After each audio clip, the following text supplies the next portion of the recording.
Hey everyone, happy Tuesday. So today's just going to be a quick art chat. I wanted to share with you the completed piece that I was working on in yesterday's video. Have a little bit of a migraine and it's starting to shift into an ocular migraine. So I don't think I was trying to sleep it off, but I don't think I'm really going to be able to work for too long on anything today or do too long of a video. But I did want to check in because I've gotten into the routine of making a YouTube video every day, so I don't want to fall out of that routine. Okay, so I think the last time you saw this, I was coloring her sweater, the flip-flops, the pillows, and I think the book and iced tea were colored or already colored in. So mostly the background is what I worked on last night. I hadn't originally intended for the trees to be that light, but after I did them, I just decided to leave them. I used several different mediums because it's really just a practice exercise. I want it to look nice, of course. I want the figures to be in proportion, but it's really more of a study. The main purpose of it is a study for me to practice using both hands at once. So you saw that I used the Prismacolor and Faber-Castell colored pencils for the pillows, the flip-flops, and her sweater. I did use colored pencils over the markers on their skin tones. The markers were Faber-Castell brush tip flesh tones. I used some Crayola products on this, which was pretty cool. I used this red here is a Crayola marker, and the sky, the base color for it is a Crayola marker as well. And then for this portion here, I used the Spectrum, what is it? Something Noir. Spectrum Noir Tri-Blend Orange Blend markers. And then just to make them a little bit closer to the other bit of the hammock, I did go back over it with the Crayola marker as well. And I'm probably gonna have to let go of the two colors I used for the trees. They're my Bic fine liner markers, ultra fine point. These right here, because they're just getting pretty light. They held out for that branch, but not so much for the trunk.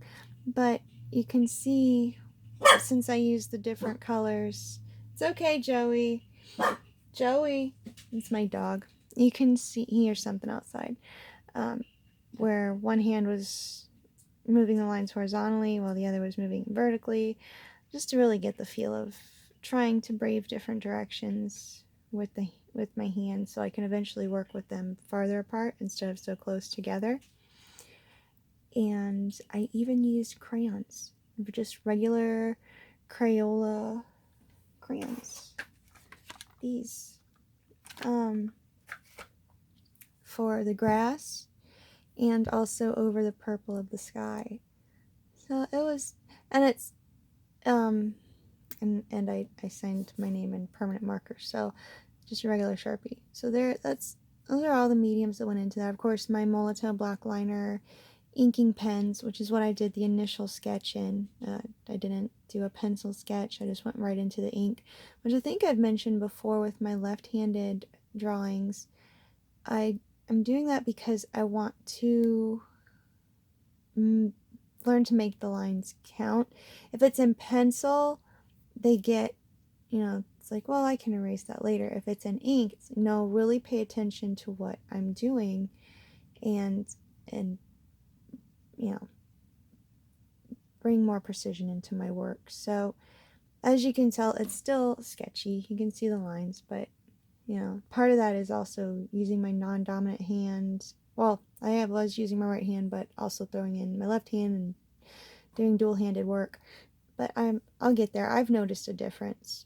But hopefully you all have too. I think this is my 39th video, so hopefully you've noticed some kind of progression. Let's see, what else? But you know, I'm really happy with it. I'm enjoying the challenge of dual-handed drawing and left-handed drawing. It's woken me up. I think I've had, you know, sometimes I go through artist block. It's like, no, I just don't really want to draw today. But barring a migraine, it's it's good. It keeps it's since I've started doing these exercises. Like, no, I've got to do something today because I want to see, you know, what I can do with this, or I want to see how much better I've gotten, and so I'm really enjoying it. And it's cool with the YouTube videos too, because there's with making a video every day, it's kind of, I don't know if that's I'm thinking of the right word or not, but it's somewhat more accountability in a way, even if it's just to myself, of showing, no, this is what I have done, or this is what I'm doing when I'm actually doing something in video instead of an art chat. So yeah, thank you for all of that. And as always, thank you for choosing to spend your time watching my videos. If you haven't already subscribed to my channel, please do. If any comments or questions or advice or suggestions you have, or if you just want to say hi, feel free to leave that in the comments for me. And you know, if you wouldn't mind, I'd really appreciate if you'd share the links to my videos on your social media sites. And I will be back here tomorrow. I have one magnet left, and I have an idea for it, so that's probably what I'll be working on tomorrow. So hopefully this migraine is gone. Y'all take care, and I'll see you later. Bye-bye.